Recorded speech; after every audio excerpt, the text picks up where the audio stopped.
త్రివర్ణ పతాకం ఎగరేశారని 10 మంది విద్యార్థులను కాల్చి చంపిన రజాకారులు. శనివారం వల్లాల గ్రామంలో బాలస్వాతంత్ర అమరవీరుల స్మారక స్తూపం ఆవిష్కరించిన విహెచ్ హనుమంతురావు, ఎమ్మెల్యే వేముల వీరేశం, శంకర్ నాయక్లు. భారతదేశానికి స్వాతంత్రం వచ్చి సంవత్సరం అయిన సందర్భంలో అన్ని రాష్ట్రాలలో జాతీయ జెండా రెపరెపలాడుతున్నా కూడా మన తెలంగాణ రాష్ట్రానికి ఆనాడు త్రివర్ణ పతాకాన్ని ఎగురవేసే భాగ్యం ఆనాడు లేదు.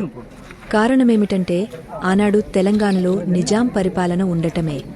ఆ సమయంలో ఎలాగైనా జాతీయ జెండాను ఎగురవేయాలని తలచాడు నల్గొండ జిల్లా తుంగతుర్తి నియోజకవర్గం వల్లాల గ్రామంనకు చెందిన 15 ఏళ్ల యువకుడు. అనుకున్న వెంటనే గ్రామంలో ఉన్న యువకులందర్నీ తన వెంట పెట్టుకుని 1948 ఆగస్టు 15న జెండా ఆవిష్కరణ చేశాడు. ఇది తెలుసుకున్న రజాకారులు మరుసటి రోజు గ్రామానికి చేరుకుని గ్రామంలో ప్రతి ఇంటిలో ఉన్న చిన్న పిల్లల్ని స్కూల్ దగ్గర చేర్చి అందులోంచి ముఖ్యులైన 7గురిని అక్కడికక్కడే కాల్చి చంపారు. గ్రామస్తులు ఎదురు తిరగగా వెనకకు వెళ్లిపోయి 3 రోజుల తర్వాత మరలా భారీ బందోబస్తుతో వచ్చి మరో 3గురిని కాల్చి చంపారు.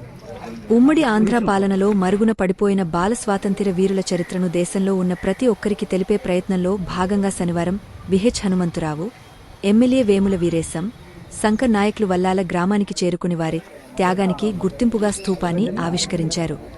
ఈ విషయాన్ని పాఠ్యపుస్తకాలలో లిఖించడానికి తమ వంతు ప్రయత్నం చేస్తామని వారు తెలిపారు. తప్పనిసరిగా నేను ముఖ్యమంత్రి గారికి చెప్తాను.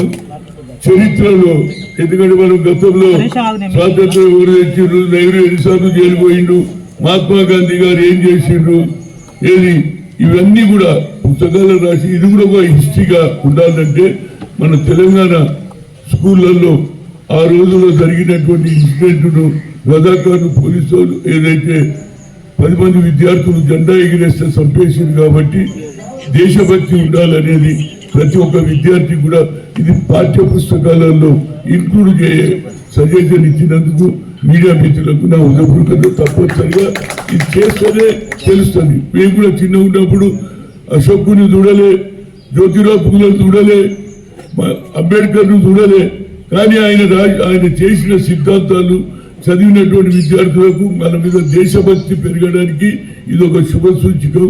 దీనికి మీడియా మిత్రులు సజెషన్ ఇచ్చినందుకు నేను తప్పనిసరిగా మాట్లాడతా. అది వచ్చే సంవత్సరం నుంచి ఇంక్లూడ్ కావడానికి నా ప్రయత్నం చేస్తా. Thank you.